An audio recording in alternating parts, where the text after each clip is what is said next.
Muy buenos días. Una vez más le damos la gracia a nuestro Dios por estar en esta mañana delante de su presencia para continuar lo que comenzamos el día de ayer, el libro de Lucas capítulo 6, desde el verso 37 al 49. ¿Mm? Gracias por estar en la sintonía de nuestro programa. Bendecimos el nombre de nuestro Dios en este día y siempre, porque nos brinda la gran oportunidad de poder confrontarnos con las escrituras y poder cada día, hermanos, de esta manera, aprender de esta gracia bendita que nos otorga solamente el eterno y soberano Dios Jesucristo, el cual hizo esta gracia para beneficiar a toda esta humanidad perdida, alejada, apartada de Dios, pero a Dios en su amor y en su infinita bondad le plació el acercarnos a cada uno de nosotros a su presencia bendita y otorgarnos este título y este privilegio de ser adoptados como hijos de Dios, como herederos y como coherederos de esta gracia, aleluya, que nos impulsa cada día a, a crecer más y más, a llevar a cabo la labor que nuestro Dios nos ha encomendado por pura gracia. Rogar siempre por los hermanos y hermanas en la fe, aquellos que se han apartado, aquellos que se han alejado de Dios, para que puedan volver prontamente, orar también por nuestros enemigos, aquellos que nos maldicen, ¿verdad? Y aquellos que nos bendicen. Rogamos también para que Dios nos dé claridad en medio de tanta oscuridad, en medio de tanta maldad que nos acecha, podamos tener claridad y poder ver al Señor en todo tiempo, en todo momento, poder ver la gracia, poder ver su misericordia, poder ver su bondad infinita. Bien, vamos a las Escrituras, capítulo 6 del libro de Lucas, verso 37. No juzguéis en el nombre del Señor Jesús, no juzguéis y no seréis juzgados, no condenéis y no seréis condenados, perdonad y seréis perdonados, dad y se os dará medida buena, apretada, remecida y rebosará en vuestro regazo, porque con la misma medida con que medís, os volverán a medir. Y le decía una parábola: ¿acaso puede un ciego guiar a otro ciego? ¿No caerán ambos al hoyo? Pregunta. El discípulo no es superior a su maestro, mas todo el que fuere perfeccionado será como su maestro. Vamos a detenerlo aquí en cada versículo que nos otorga, ¿cierto?, la escritura. Primeramente, no juzguéis y no seréis juzgados, no condenéis y no seréis condenados, perdonad y seréis perdonados. Tres cosas importantes: el juicio, la condenación y el perdón. Certeramente, en cuanto al juicio de salvación y perdón y dictamen, sería condenación o salvación. Eso le compete a Dios, no nos compete a nosotros. Ese tipo de juicio, ese tipo de condenar y de no perdonar, ¿verdad? O perdonar en un sentido, en parte, ¿verdad? Nos aconseja el Señor que no juzguemos. ¿Mm? ¿En qué sentido el juicio? Nosotros claramente juzgamos todos los días. Por ejemplo, cuando nos levantamos, dice, hace frío, ya estamos juzgando el día. Porque luego dice que debemos juzgar con justo juicio. Amén. O sea, el juicio que emitimos, debe ser justo. Debemos razonar bien en esta forma de juicio. ¿Mm? Perdonad y seréis perdonados. Ciertamente cuesta para la naturaleza humana. Cuando le han hecho daño, cuesta. Dice uno, ¿cómo voy a perdonar a tal fulano, a fulana, si me hizo tanto daño. Esto nos advierte el Señor para que dejemos todo, escuche bien, todo juicio a Él. La Escritura dice que no os venguéis vosotros, no os venguéis vosotros, mía es la venganza. Nosotros debemos dejar lugar al juicio, a la condenación, al perdón o no perdón, Señor. Y nosotros debemos vivir confiadamente, con seguridad y con paz. Luego dice, dad y se os dará, medida buena, apretada, remecida, y rebosarán en vuestros corazones, porque con la misma medida con que medís, se volverá a medir. Aquí concluye, ¿verdad?, lo que estamos diciendo. Debemos aplicar una justicia divina, más que nada. ¿En qué sentido? Ahora, humanamente nosotros no podemos juzgar divinamente porque somos hombres. Pero cuando adquirimos el consejo de Dios, la sabiduría de Dios, por medio de su palabra, sí podemos aplicar un juicio divino y de acorde a su voluntad y no la nuestra. Y les decía una parábola, ¿acaso puede un ciego guiar a otro ciego? Y luego también, ¿no caerán ambos en el hoyo? Mateo 14, 15, 14 tiene referencia con respecto a esto. Y es una gran verdad. Es imposible que un ciego pueda guiar a otro ciego, a menos que ese ciego deje de ser ciego para poder ver. Así éramos nosotros, ciegos espirituales, cuales no teníamos la vista espiritual para poder ver ni discernir entre lo bueno y entre lo malo. El discípulo no es superior a su maestro, mas todo el que fuere perfeccionado será como su maestro. En otro evangelio dice, bástele al discípulo ser como su maestro. No podemos ser más que él. Amén. Porque somos encomendados, somos ordenados, somos mandados por nuestro Dios. Luego pregunta, ¿por qué miras la paja que está en el ojo de tu hermano y no echas de ver la viga que está en tu propio ojo? ¿O cómo puedes decir a tu hermano, hermano, déjame sacar la paja que está en tu ojo, no mirando tú la viga que está en el ojo tuyo? Hipócrita, saca primero la viga de tu propio ojo y entonces verás bien para sacar la paja que está en el ojo de tu hermano. Comprueba lo que dice en el verso 40, que debemos perfeccionar nuestra vida para poder así también ayudar a nuestros hermanos a sacar esa paja, para que ellos puedan conducirse también por el camino de la verdad. No es buen árbol el que da malos frutos, ni árbol malo el que da buen fruto, porque cada árbol se conoce por su fruto, pues no se cosechan higos de los espinos, ni de las zarzas se vendimian uvas.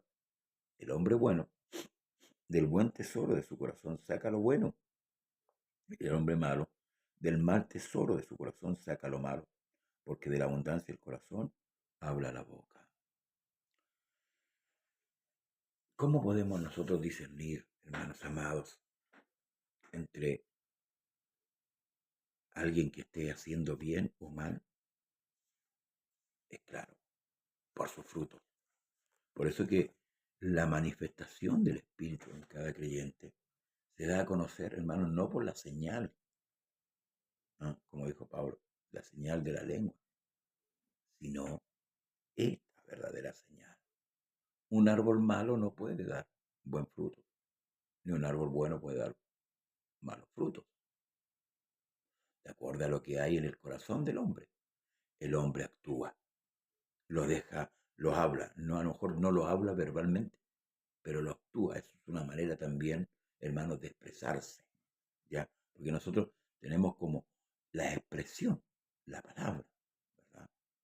Pero, por ejemplo, si no hubiera palabra, Dios habla, ¿sigue hablando? Sí. ¿Por medio de qué? De la creación, los montes, los cielos, las estrellas. Dios sigue el lenguaje de Dios, es pluralista. Amén. Entonces, hermanos, ¿cómo se conoce un verdadero hijo de Dios? Por el fruto. Ahí está. No es como por mucho tiempo se nos ha enseñado que realmente una persona que posea el Espíritu Santo necesariamente tiene que hablar en lengua. No, no porque la Escritura es clara. Un verdadero hijo de Dios que posee la gracia, Dios bendiga a mi hermano Manuel Cárdenas, que posee la gracia de Dios, el don de Dios, se manifiesta a través de los frutos. Y esto lo comprueba, ¿sabe? En el libro de Gálatas, capítulo 5, donde habla de la obra de la carne y del fruto del Espíritu. Y por eso es que aquí finaliza, que de la abundancia del corazón habla la boca. ¿Mm? Y se lo vuelvo a decir, no es que haya, no es que solamente uno puede verbalizar, sino que también con sus hechos. Usted habla, sí, yo hablo, todos hablamos con nuestros hechos. Por ejemplo, un trabajador que va a buscar un trabajo, valga la redundancia, ¿verdad? Presenta su currículum, todo, ¿verdad? Gracias, mi hermano Manuel. Pero su actitud como trabajador tal vez no es lo que el currículum decía. Entonces, está hablando por su currículum, que es escritura, y está hablando o contradiciendo con sus hechos lo que escribió en el currículum. ¿Me entiende, verdad? Entonces, ¿es importante los frutos? Claro, claro. El apóstol Pablo que dice que el fruto del Espíritu es amor, gozo, paz, benignidad, mansedumbre, templanza, fe. Y dice que contra tales cosas no hay ley. No. Dios no le pone límite al amor, ni a la fe, ni a la esperanza, ni a la templanza, ni a la mansedumbre. Y es lo que viene hablando de acá, desde el verso 27 en adelante, de este capítulo 6 de Lucas. Entonces, hermanos, tengamos cuidado y no nos dejemos llevar por las apariencias. Veamos los frutos. Sí, veamos los frutos. ¿Cuál es el comportamiento de una persona que dice amar a Dios? Con sus frutos tiene que demostrar que realmente ama a Dios. Por eso que, claro, el mismo Señor dice que por sus frutos los conoceréis. Por eso que hablaba cuando le reprochaba la actitud, por ejemplo, de los fariseos. Quizás ellos tenían un comportamiento hipócrita a la luz de los hombres, pero como Jesús sabía el comportamiento interno, el comportamiento, hermano, secreto que ellos tenían, les reprochaba su actitud y ellos sabían bien que era así la situación. Amén. Por eso debemos dar buen fruto para hacer un árbol que dé buen fruto, un árbol bueno.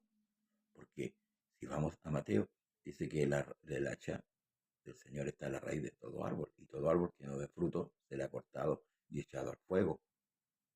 Hermano, pase lo que pase, vengan las circunstancias que vengan, debemos vivir como creyentes. Debemos vivir como nacidos de nuevo. Estamos en el mundo, pero ciertamente no somos del mundo. Por eso debemos rogar cada día que el Señor nos ayude para que este Espíritu Santo que está en nosotros, hermanos amados, pueda ir perfeccionando nuestra vida. Dios bendiga a mi hermana María Alejandra. Pueda ir perfeccionando nuestro sentido y podamos dar frutos dignos de arrepentimiento. Me acuerdo que en Isaías el Señor dice que plantó una viña, ¿verdad? Y fue a buscar fruto y dio uvas silvestres. Yo entiendo que las uvas silvestres son agrias. Mm. Entonces, hermanos, ¿qué es lo que busca Dios de nosotros? Frutos. Lo que Juan el Bautista le dijo al pueblo de Israel, hacer frutos dignos de arrepentimiento. Y no penséis dentro de vuestro corazón, a Abraham tenemos por padre, porque puede Dios levantar hijos de Abraham aún de estas piedras. Entonces,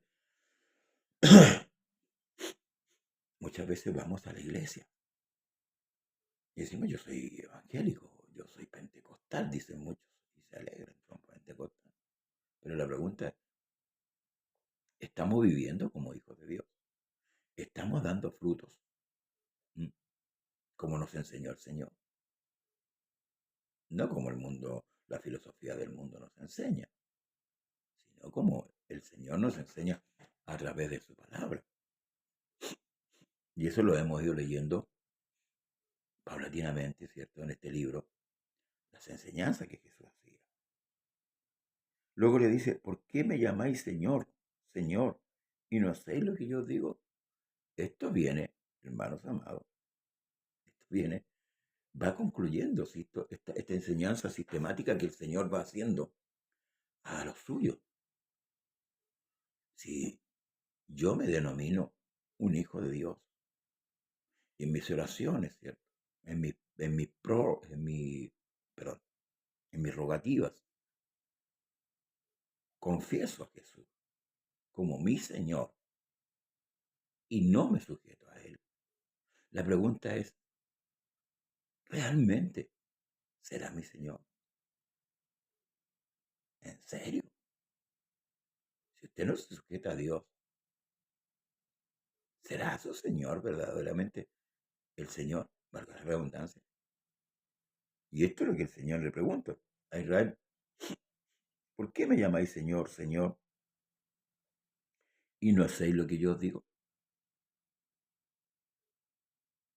Podríamos sentarnos frente a esta pregunta y estar un buen momento con esta pregunta al frente y meditar en ella y dar una respuesta al Señor. Como cuando el Señor buscó a Adán y le dijo, ¿dónde estás tú? ¿Dónde había dejado el Señor a Adán? En el huerto. Sí, al aire libre ahí. ¿Y dónde aparece Abraham? Adán, perdón. ¿Dónde aparece? Huyendo, escondido. La Escritura dice, huye el impío sin que nadie lo persiga. Ahora, la conciencia de Adán le acusaba por sí mismo del mal que le había hecho. Había desobedecido al Señor. Ahora el Señor tiene la solución a esto. Mire, escuche. Todo aquel que viene a mí y oye mis palabras y las hace, indicaré a quién es semejante. Semejante es al hombre que al edificar una casa, cavó y ahondó y puso el fundamento sobre la roca. Y cuando vino una inundación, el río dio con ímpetu contra aquella casa, pero no la pudo mover porque estaba fundada sobre la roca. O sea, era inamovible.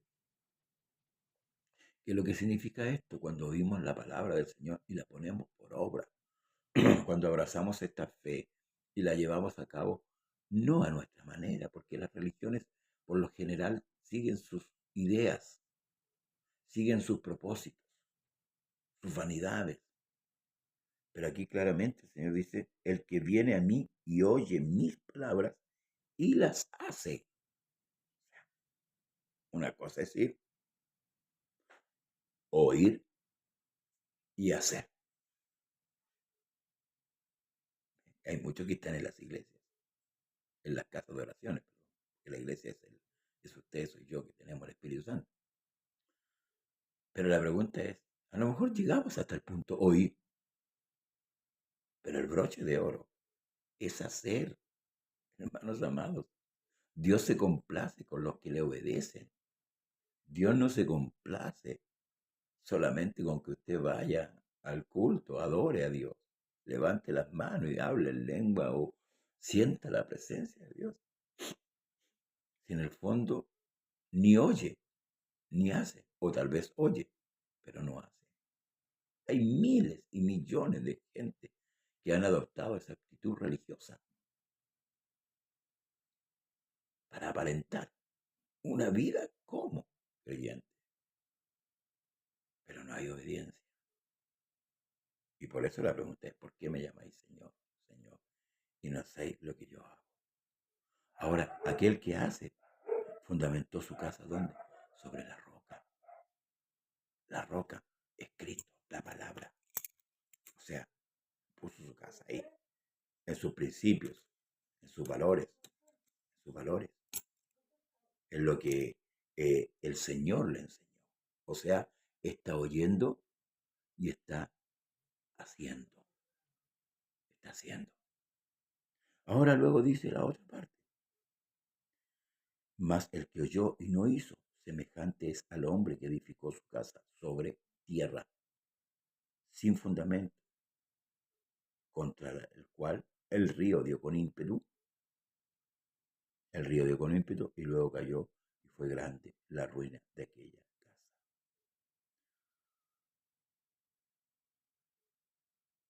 ¿Qué le parece? ¿Cuál de las dos casas permaneció inamovible? Me gusta la expresión que Lucas usa acá, que edificó su casa sobre tierra.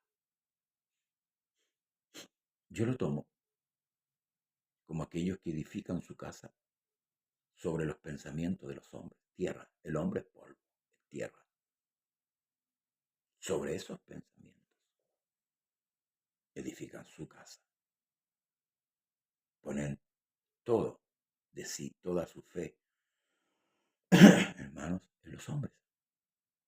Sí, ponen su fe ahí, sobre el hombre. Olvidando lo que dice el profeta Jeremías. Maldito el hombre que confía en el hombre y pone su brazo como carne, o sea, se afirma en el hombre. Y más encima, su corazón se aparta del Señor. ¿Cómo quedó aquella casa? En comparación con la primera, esa casa dice que cayó y fue grande la ruina de aquella casa. ¿Cómo está construyendo usted? ¿Cómo está haciendo su casa? El apóstol Pablo dice que hay unos que edifican con hojarasca, ¿verdad? Con heno, con paja, con metales, las casas más sólidas. Pero, ¿sabe? Hay una diferencia. El fundamento. Ahí Pablo dice, no es como usted edifique, como iglesia ahora, o con qué edifique. Es importante que su casa esté sobre el fundamento, sobre la roca. Pablo habla que hay débiles en la fe. Sí, ciertamente a lo mejor ellos van a edificar su casa en paz. Y cuando venga la prueba de fuego, su casa se va a quemar. Y va a sufrir daño, la pérdida de, pero no va a perder su salvación. Porque su fundamento está en la roca, en la obediencia. Aquel que lo llamó, aquel que lo justificó, aquel que lo perdonó, aquel que lo santificó. Ahí está el fundamento puesto. Por eso que Pablo dice, nuestro fundamento está firme. Conoce el Señor a los que son de Él y apártese todo hombre del mal y haga bien. Sí, hermano, hermana, edifique su casa sobre el fundamento, la roca que es Cristo, la palabra, y va a ver que su casa no va a sufrir pérdidas, porque va a permanecer firme, porque está sobre la roca inamovible. Y esa roca se llama Jesucristo. Que el Señor le bendiga en esta mañana. Concluimos el capítulo 6, finalizamos esta parte y que Dios, el Señor Jesús, le bendiga a usted y a todos los suyos. Comparte este programa, amén. Dele like, lo subiremos por YouTube también, por el canal José Manuel Pérez de Valle, y compártalo. Suscríbase si no está suscrito. Ayúdenos a propagar la gracia y la bondad de nuestro Dios. Jesús le bendiga a usted y a todos los suyos. Bendiciones. Hasta la tarde.